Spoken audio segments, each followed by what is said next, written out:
Well, today's the vlog for June 14th, Thursday, June 14th, and I'm home alone. Everybody else in the house has gone out of town to go to a funeral. And this is the first time I've been alone in the house with nobody, because every other time I've been home alone in a house, I always had Leo, so I was never really alone. And it seems like a small thing, like what can a cat do in case something terrible happens? Well, what the cat did, what Leo did, is nothing.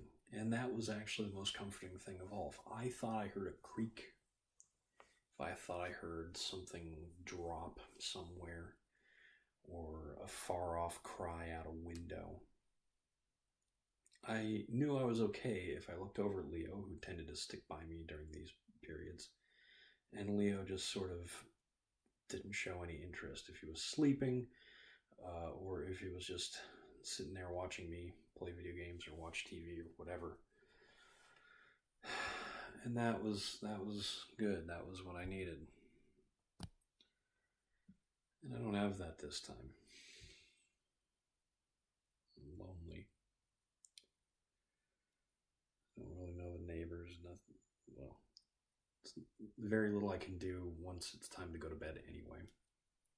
Except go to bed, pull the covers up over my head.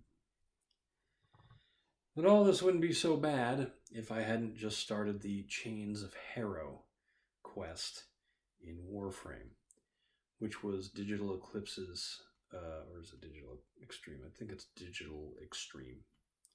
Digital Extreme's first foray into horror. A harrowing experience, if ever there was one. And I definitely just had the biggest scare I've had playing that game ever. It's not a naturally scary game, so it makes sense that, this one where they went out of their way to be scary was scary. I think when I've calmed down a little bit, I'll be able to appreciate that they've blended a few elements of Japanese horror, which is a very unique sort of take on the horror genre. I've seen a few Japanese horror films like Ringu, or The Grudge is what it was labeled as in America, but I believe the original Japanese was Ju-on. The Ring was probably the scarier of the two, but the Ju-on had more sort of jump scares and more elements of blink and you'll miss it sort of. Was that a little boy upstairs just now? And then when the camera pans back, there is no little boy, so why would you even think there was? Unless there was. Stuff like that.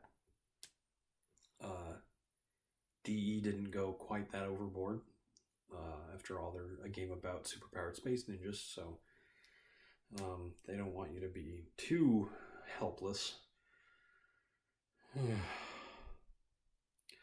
The reason I'm doing this now is that today's the big day. The third part of their Cinematic Quest trilogy, The Sacrifice, went live. And unfortunately for me, this Sacrifice quest takes a lot more prerequisite quests than all of the other main story quests so far. The quests I still have to complete are this Chains of Harrow, the Glassed Gambit, and maybe that's just it. Well, there's another quest called Apostate Prologue or something like that. Apostasy Prologue. But it's sort of a mini quest, and you get that automatically after you finish Chains of Harrow. So I know I have to do Glassed Gambit. And something else. There must be something else. Anyway, Glassed Gambit's going to take quite a bit of time because you have to keep doing the index, which is sort of a time-consuming event. although it's going to make me very rich, apparently. Not that I really need money that much anymore. Um, and so that's probably what I'm going to be doing tomorrow. I'd really like to get it all in tomorrow, if possible. But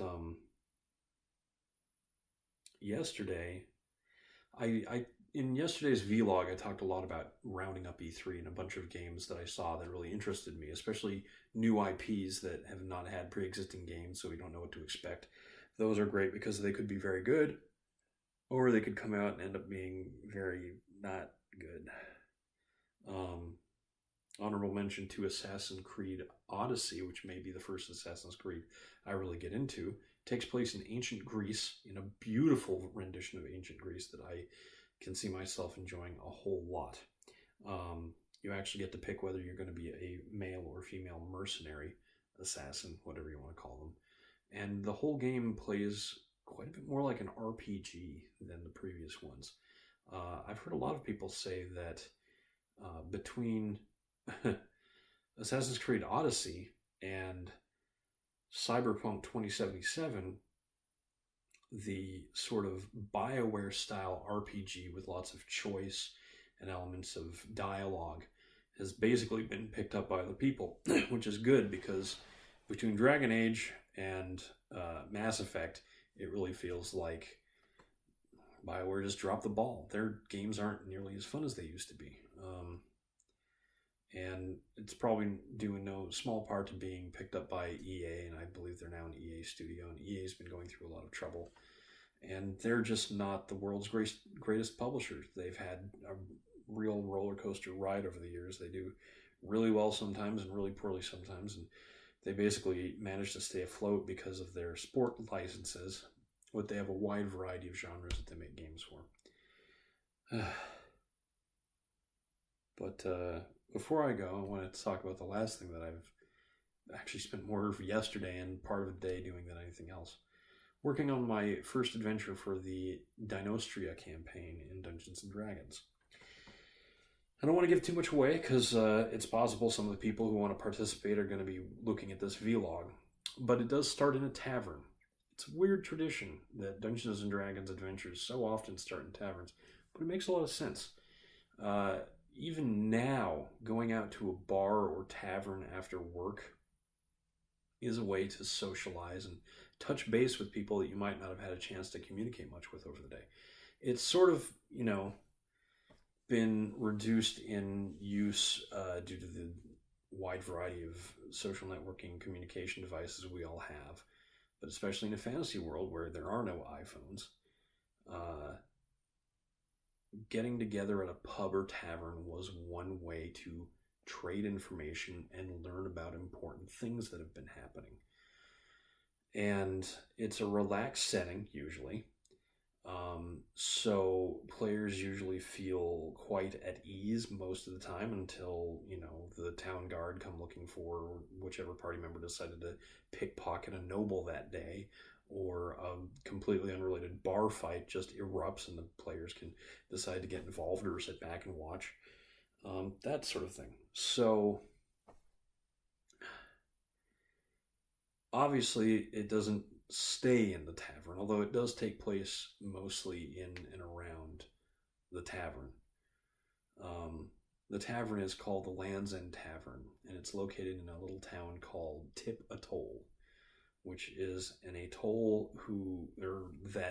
it's not a person, it's a place. It's a place that is the southernmost point on the major landmass where one of the world's biggest nations is located, the Republic of Kordinos. And big things are going to happen in that little area. But it's been a really nice exercise, because I'm writing notes to tell a story in person, but instead of coming up with a concrete script that I just read off and everybody sort of knows, oh, okay, well, this is what we do next, I'm allowing for a lot of player options. I'm even allowing for things that I generally don't, agree with, such as robbing certain characters or being overly aggressive to NPCs that are sort of valuable to the story. players do this sort of thing all the time, and to try and make them not do it is generally a wasted effort. It's better not to make super cool NPCs that just wave their hand and negate anything the player characters do. If you give players a sense of validity, of ownership over not just their own characters but the events as they happen, that's how you keep them going. It's something that I've struggled with. It's so much easier for me to just write a narrative because that's my background. But it's a nice challenge, and I like challenging myself and trying to get out of my comfort zone to do different things that I'm not normally used to doing. And it's still fantasy. It's Dungeons and Dragons. So one of the big things is that the whole outcome of the event is wide open, so that the characters can decide what they want to do next.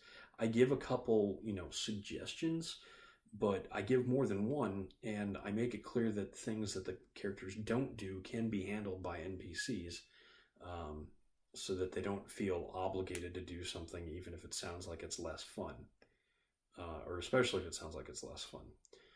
But yeah, now I just need to get a group of people to play. Also, I'm trying to get into a game with some friends of mine on Discord because I've never played in 5e.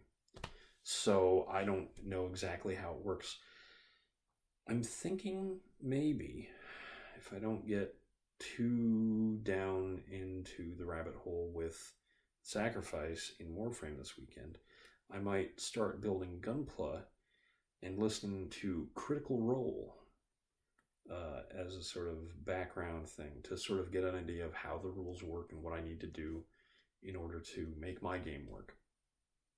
I think that could probably be the most helpful thing of all. Watching a bunch of people who are quite professional, but also very new to Dungeons & Dragons. Well, chances are good I'm going to start with Campaign 2, made famous by Laura Bailey's blue tiefling named Jester, I guess. Can't wait to see what that's about. Should be fun. And I'll report whatever I find on any of this stuff tomorrow. Which leaves me with nothing more to say than I'm Eric Spornitz, and tomorrow will be better.